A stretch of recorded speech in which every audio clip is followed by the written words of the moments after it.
Howdy, guys, and welcome to Cliff Notes, and welcome to night number 9 of the overnight feed recaps for Big Brother Season 26. A good Saturday to all of y'all. A good, happy Olympics day to you.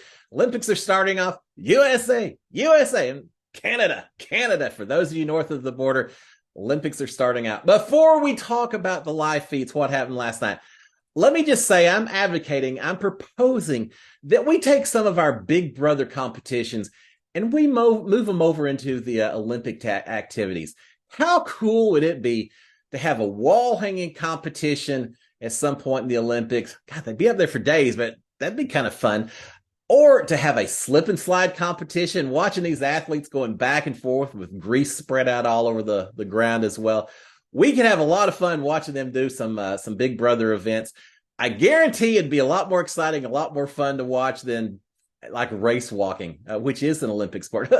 Who came up with that? Said, well, I can't really run fast, but when I do my laps around the mall, I'm a pretty fast walker, so let's make that Olympic sport. So there you have it. Let me be the one to propose to bring Big Brother into the Olympic venues, and let's make it an international competition. Lots of viewers, I guarantee it. All right, we actually do have some stuff to talk about that happened with the overnight feed, so I'm getting off my tangent. Let's get back to the feeds themselves. First of all, as a reminder, we've got our HOH as of Thursday night. Chelsea is the HOH. Yesterday, we had nominations. Took place late afternoon or so, around 4:30 or so, Big Brother time. When I was HOH during my season, nominations were at 11 o'clock or so in the morning. I had no time to talk to people, to get any rest, anything. It was tough, but we had nominations late in the afternoon yesterday. Chelsea's the HOH. There were some conversations taking place about people volunteering to be pawns. Cedric had volunteered apparently at some point. Cam had volunteered at some point to be pawns. Don't volunteer to be pawns, but nominations, all that went by the wayside. The nominations of 3 people that Chelsea put up are Angela, Kenny, and Lisa. I can't say any of those are a surprise at all. Angela certainly made herself an easy house target, so no one's surprised to see her up there. Lisa is thought to have one of the 2 superpowers, mainly because Angela has suggested that, and I think Tucker, in his anti-Lisa campaign, has certainly suggested that she has a power as well. So Angela's the easy target. Lisa is thought to have a power. Kenny is just Kenny. He's an easy person to put up. Apparently we'll talk about it. Apparently he volunteered, as did Angela to some degree. But it does seem like of those 3 nominated that Lisa is probably the intended target. I thought that once MJ McKenzie had revealed to Chelsea that she had a power, that maybe it would shift to her. It didn't. We'll talk about that in a second. It looks like Lisa is the target right now for getting sent home. Now, having said that, Lisa doesn't know that. Lisa thinks that Angela is the target. So yet again, Lisa may face a blindside, face a bit of a surprise this week as we get into Eviction Thursday. All right, let me just say this about these nominations. These 3 house guests better be careful. With 3 nominees per week instead of 2 that we have in a normal season, with 3 nominees, each HOH every week is going to be that much more worried about getting blood on their hands with their nominations, having to put up 3 people. That's a large chunk of house guests in this house. And as a result, I think picking someone's as pawns, picking someone who has already been nominated is going to make the HOHs feel like they're not getting as much blood on their hands, which is a long way of saying that I think it's going to be very easy this season to have perpetual pawns, someone going up just one after the other, so that you don't create any more chaos for the HOH itself, because those are the easy picks. These 3 that are nominated, I think they're likely to see the block multiple times. I think all 3 of these are probably pre-jury evictions that are going to be joining Matt. These 4 right here, I think all could be, these 3 nominated plus Matt, I think could be 4 of the 5 pre-jury evictions. So they better be careful. Now, it does appear, as I mentioned, that Angela and Kenny, both of them realizing they probably were going to be put on the block. So apparently they reached out to Chelsea, talked to Chelsea, and actually said, if you're going to put me on the block, which I expect you will, would you go ahead and put me on now instead of as a replacement nominee, So at least I have two opportunities to pull myself off the block instead of one. I can compete in the veto and I can compete in that BBAI arena. So both of them more or less said the writing's on the wall. Let me have two chances for my competition to get myself off. Interesting little extra twist by having that extra opportunity to pull yourself off the block, that we had two of the three volunteering to actually go onto the block. All right, so we have that. And I understand both of them, the reasoning behind them making that suggestion. I get it. I just think being on the block is going to be dangerous this season. It's going to make you that perpetual pawn. All right, so let's talk about some of the actual live feeds that took place after the nominations. We had one interesting thing, kind of a throwaway deal, not huge in the grand scheme of things, but Cedric trying to remember details from the eviction on Thursday, and trying to remember things like what color shirt Matt was wearing. He wants to have these things because he's already working on his memory exercises, trying to remember days and dates and everything that happened. I saw a few different people yesterday and last night who couldn't really remember, is this day 10 or 11? Remember, it's night number 9, but they were in the house a few days earlier. Is it day number 10? Is it day number 11? Is it July 26th, July 27th? They already are getting a little confused a little bit. Well, meanwhile, we've got Cedric that's trying to remember something as detailed even as the color of Matt's shirt, just in preparation. Cedric did tell T-Core during a conversation, told T-Core and Cam and Chelsea, I think all of them were in there. He said that he watched Big Brother past seasons while he was in sequester, waiting for their season to start. Lucky. I wanted to do that during my preseason while I was in sequester. They didn't have any Big Brother postseason or past seasons for me to watch. I wanted to watch that in Hunger Games. Thought that put me in the right mood. They didn't have either one of them. So congratulations to Cedric. I'm happy that he got to watch some past seasons. And he's certainly putting that into play with some of his memory work and all of that. I think it just shows that Cedric came to play this game. He's the youngest in the house, but I think he is here to play the game. All right, we've got Lisa talking to the cameras. She's saying that Cam is in her take that back. Not Lisa. Late night. We've got Chelsea talking to the cameras up in, I think it was the HOH bathroom, doing a little Chelsea's predictions and confessions, something like that. But Chelsea's talking to the camera. She's saying that Cam is in her tightest alliance, which is the Pentagon. She's saying he's part of that alliance, but I just don't fully trust him yet. And there's some reasons for that we'll talk about in just a second. So she mentions that. She says that she didn't put up Mackenzie, MJ, because she felt like she knows that Mackenzie has this power. She was worried that Mackenzie could pull herself off and then would potentially come after her or Angela. She mentioned Angela as well. So I think Chelsea's not quite ready to boot Angela yet. Remember, Lisa's a target. So she's saying, yeah, I could have put MJ up, but I feel like she could have pulled herself off. Then she'd be coming after me. Better for me just to stay on decent terms with her while she's got this power and focus other directions. Now, she said she wanted to flush these powers. Apparently, she's more focused on Lisa's thought to have a power. She doesn't really, but a little more focused on trying to get Lisa to expose or get rid of her power than Mackenzie itself. But yeah, she does throw out some reasons why she did not put up MJ on the block this week. She doesn't want Lisa to win the veto like she did last week because she wants Lisa to be forced to use the power. If she does have it, she wants Lisa to be forced to use that power. So it's flushed so that it's revealed. I think she said so that she has to show her hand. Well, Lisa doesn't have a hand to show because she does not have that power at Chelsea. We'll see how it works out. Lisa needs to win yet another veto or she could be in major trouble this week. All right, we've got Lisa and Chelsea talking in the storage room. Chelsea is telling Lisa that the other two noms were easy. Angela, yeah, everyone wanted her. Kenny, easy picks. But Lisa, God, you were hard. She's saying there were 4 or 5 different people that I was trying to choose between. No, I'm not going to say who the other people are, but yeah, you were really tough, Lisa. I really didn't want to do it. I'm sorry about it and all that. It's just a hard decision to do. No, Lisa's her target, but she's obviously not going to tell Lisa that. She says that she doesn't really want to nominate anyone else, so she would prefer that the veto's not used. I think Lisa had said, hey, I've talked to people and said, if you won veto, would you pull me off? Because I know you're not actually coming for me, Chelsea. So would you be okay if they pulled me off if the veto was won by someone? And that's where Chelsea says, well, I don't really want to nominate other people. So let's cross that bridge when we get to it, but I can't really say for certain. No, she doesn't want it to be used. She wants Lisa to stay on the block. Lisa is confirming that that in her opinion, that Angela was put up to expose Angela having a power. And she suggests that Chelsea's like, yeah, that's the ticket, sure. So Lisa thinks that's the reason Angela was put up, plus the fact that she's just an easy target on. Remember, Angela put up Lisa, so Lisa's certainly fine with Angela heading out this week. Chelsea is saying as well that with Kenny, she wanted to honor his desires. He talked about leaving last week. He talked about going on the block. He'd asked to go on the block. So she said, I'm just honoring what Kenny wanted. I'm just playing with him. If he wants to do it, that's fine. So she is mentioning that.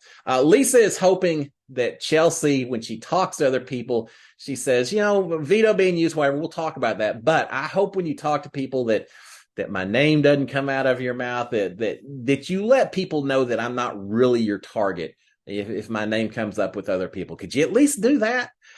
So she's trying to do what she can to make sure people know that she's not the target. It's someone else. Don't come after me. All right, Chelsea is claiming that she'll keep all this in mind, but she's saying, just realize, she said, I don't really know that much about what's going on in the house right now, Lisa. Because I was a mascot last week, and so no one really filled me in. I don't know who's working with who. I'm just kind of lost right now, and I'm trying not to make waves. That's why you went up as a pawn. That's why Kenny went up. I know nothing. Kind of strategy is what she's promoting to Chelsea. Now, speaking of mascots, we had 3 nominations. It appears that maybe we won't have mascots this week, so maybe that was a week 1 situation only. Everyone can compete in the veto competition. Theoretically, everyone can vote, except for the noms and the HOH. But a regular week, we won't have the mascots as far as that goes. All right. We also have Chelsea saying that she just doesn't know anything. She's also saying that she is waiting for someone smart to invite her into an alliance because she just doesn't know who's working together just yet.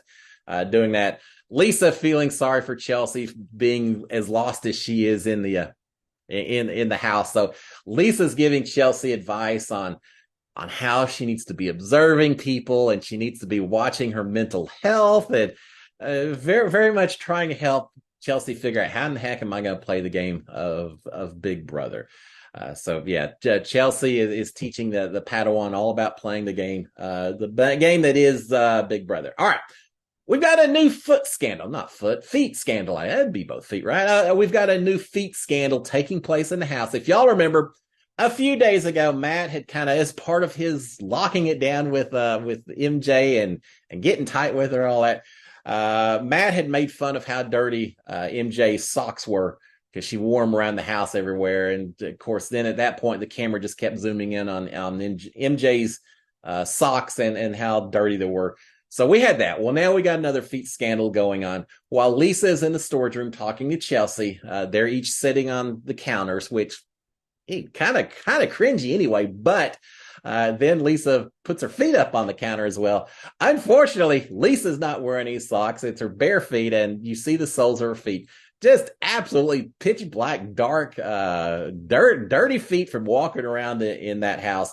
So, of course, the cameras zoom in the whole time, back and forth, showing her feet while she's talking.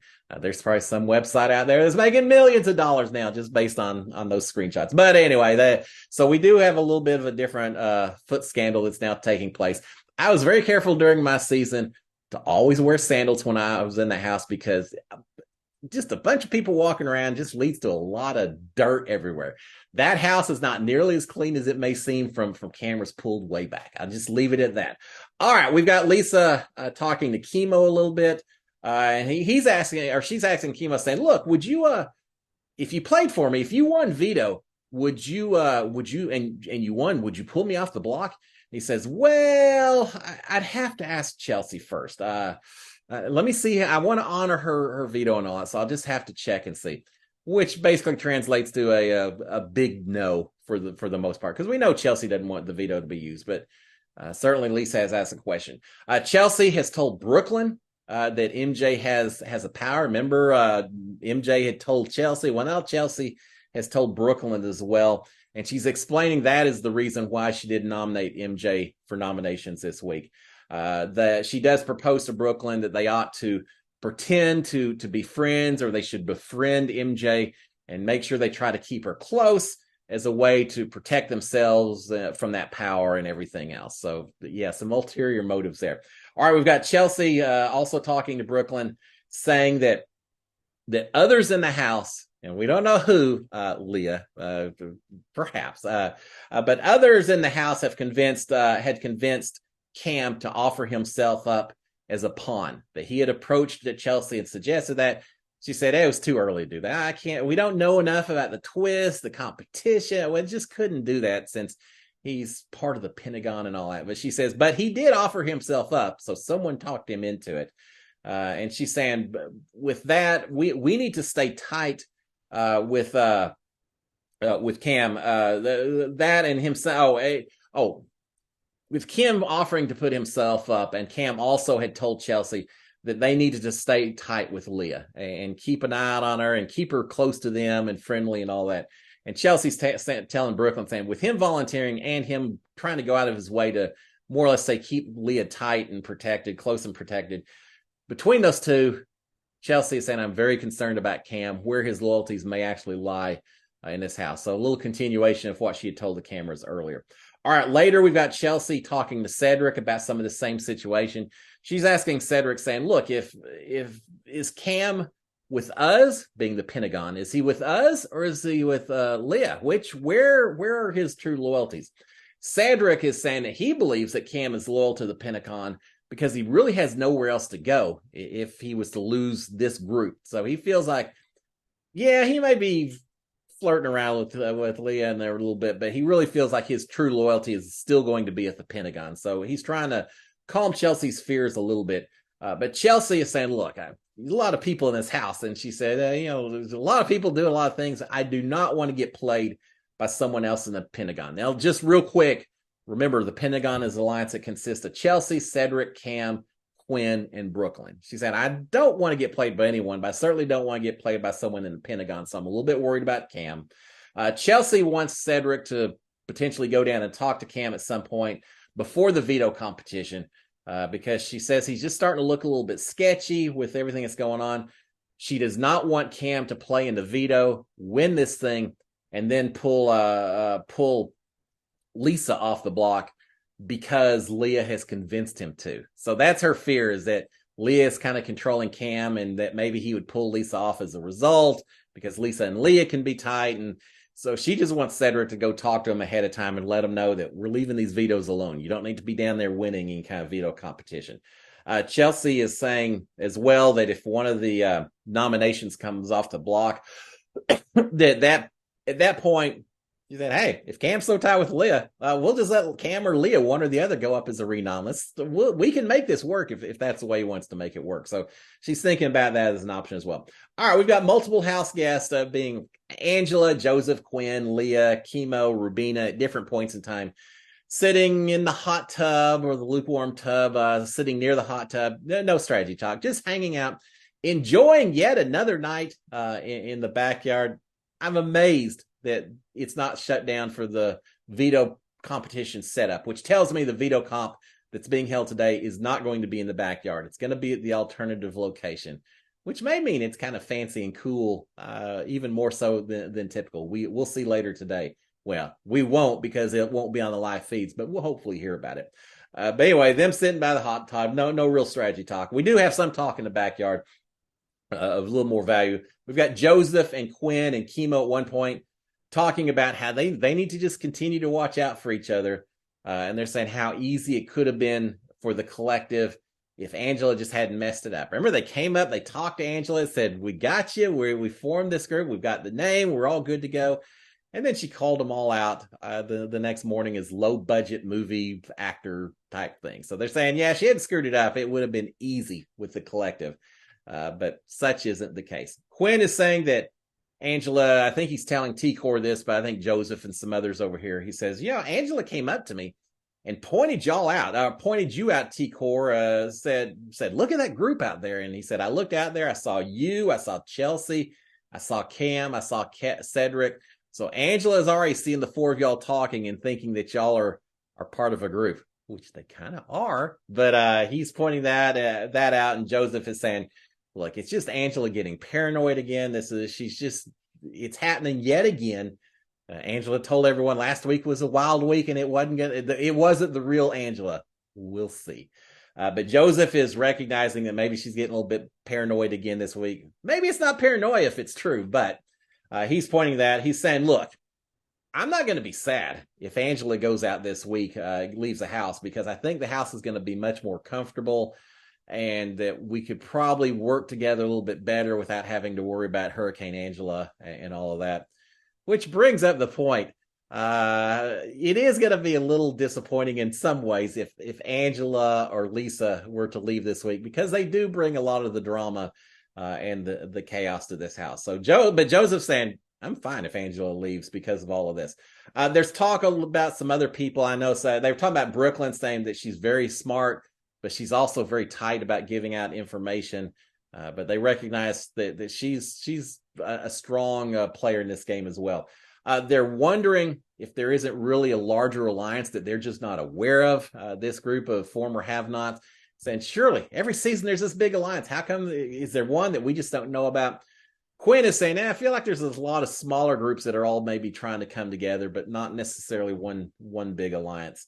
They're wondering if they should maybe bring in Cam and Cedric to their group. Now, I thought Cedric was already part of the collective, but apparently the collective is no more as first envisioned. It kind of fell apart, but you have some of the core elements, and that includes these guys out here talking, and they're saying maybe we could get Cedric and Cam in here as well to start building up our numbers so that we've got an alliance to respond to all these other squads that are out there. All right, we've got at one point T-Core joins them again. Quinn is saying that Angela had asked him to play for her. If she got house guest choice, would he be willing to do it? He's saying he doesn't really want to, but she asked. And when she asked him, he said, yeah, I'd love to. Sure, why not? It's hard to say no to something like that without revealing your hand, but he doesn't really want to do that. T-Core says Angela ask her to play if she gets house guest choice also. And they start wondering, did Angela maybe approach a whole bunch of people to see if they'd be willing to play for her in the veto competition today? Quinn also said, well, we talked about the group that she pointed out, so we'll leave that. All right, we've got Leah with another Cam show up in the Have Not room. I think joking, Rabina and MJ were up there as well. But Leah's doing another Cam show. She's showing off her last remaining PJ set. Don't worry, because from this point on, she's going to have to repeat some of the stuff that she has and everything. Hard times in the Big Brother house. All right, we've got MJ saying that she is sad that Matt is at home. That she says she wasn't in love. She felt close to him a lot. She's saying she wasn't in love with him.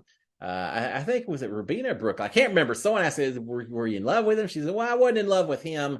He may have been in love with me to some point, but no, we were close. And so, yeah, I'm feeling a little sad that he went home at this point in time. She's probably feeling a little lost, a little isolated as well. She's got some of the other ladies here, and she'll probably rely on them more now that he's gone. MJ is telling Rabina, in fact, that the five girls are going to rock with each other. The five girls that she's referencing is herself and Leah and Brooklyn and Chelsea and Rabina. Those are the five that she really feels closest to. I'm feeling a little sorry for T-Core. Why isn't T-Core in that group? But yeah, MJ saying that she feels comfortable rocking with these five girls rocking together going forwards. We did have some more Leah and Quinn flirting. They were sitting not in the pedal room, not on the beds, but down low. Something about Leah had some PJ sets that she wanted Quinn to check out or model. I don't know. She didn't like the way they washed, so they'll do it another night. But certainly them continuing to flirt a little bit. Quinn telling her how great she did. He said, hey, the fact that you didn't get nominated today is a good sign that you're playing a really good game right now, Leah, that you're doing what you need to do. So she is very grateful for him kind of stroking her ego a little bit, and he's doing what he can to keep her feeling comfortable and listening to him and all that. We'll see where that goes. Is it strategy? Are they just doing this as part of a strategy play, Or is there some attraction? Are we going to get maybe another potential showmance now that Matt's gone, that's focused over here? We got two of them. Quinn and Leah could be showmance. I don't know. And then we've got also Leah and Cam as a potential showmance. Who knows? We got a lot of game to play. But there you have it, guys. I think eventually everyone in bed, knowing the veto competition's coming up, even though most of them don't want to win this veto, don't want to have anything to do with it. But with veto competition coming up and the fact that they've stayed up all night long for so many nights, they called it a little bit of an early night. They were all in bed by around 4 o'clock or so Big Brother time, which seems early for this house. But everyone in bed. So there you have it. The main points from overnight and yesterday. We've got the 3 nominations. We've got some distrust from Chelsea of Cam, and we'll see if that develops into a bigger fissure or if they work that out. And then some of the guys off to the side just wondering, are they really aware of what's going on in this game or not, and trying to pull in some additional people. So there you have it, guys. Have a fantastic Saturday. I will be back tomorrow morning. Tell you what happened to the veto, and then we'll talk about how that's going to have repercussions for the rest of the week. But until then, SKD 143. Cheers, my friends. Bye.